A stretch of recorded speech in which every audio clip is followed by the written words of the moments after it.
One company on the cutting edge of cancer treatments is Ziopharm Oncology. As costs grow for most treatments, we're just talking about that with Shannon.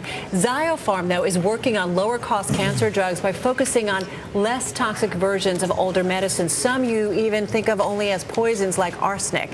Now, billionaire Randall Kirk has taken a step in Ziopharm to push ahead on a new kind of DNA therapy. Ziopharm stock, by the way, up almost 80% in the past year. So there's a lot going on. That's why we're looking at this company today. Joining us right now to talk about it all, Ziopharm CEO Dr. Jonathan Lewis. Dr. Lewis, great to have you here with us. We're just talking about the increasing costs of cancer medications. What specifically are you guys doing to find new and effective treatments and to help bring that cost down? Thank you very much. I think, as you said, the increasing cost on the one hand is a very good thing. People are living longer. On the other hand, there are several things that can and must be done to bring that cost down.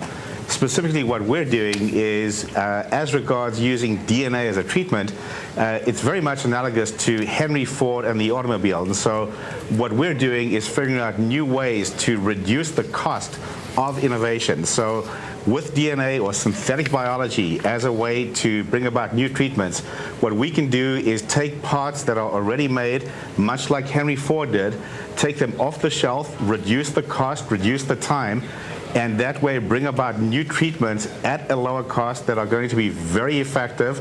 With that, with higher effective and reduced cost, ultimately the total cost involved here should be much lower. How close do we get, Dr. Lewis, to an actual cure for cancer? I mean, we're talking about treatments here. They prolong your life, but you still, in the end, are going to die from it. That is correct, and so I think it's really helpful to think about this in terms of the ultimate goal of completely curing cancer is a good goal.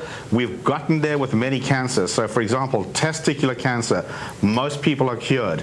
Childhood leukemia, most people are cured. We'll get there with many others. In the meantime, as we're able to prolong life, that's hugely helpful.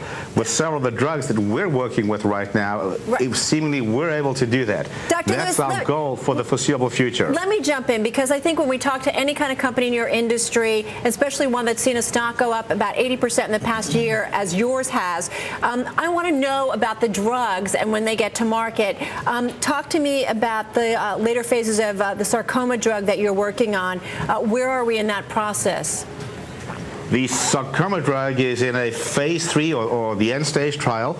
We expect that to complete enrollment by the end of this year, to get to data by the middle of next year, 2012, to get to the FDA in terms of approval, 2013.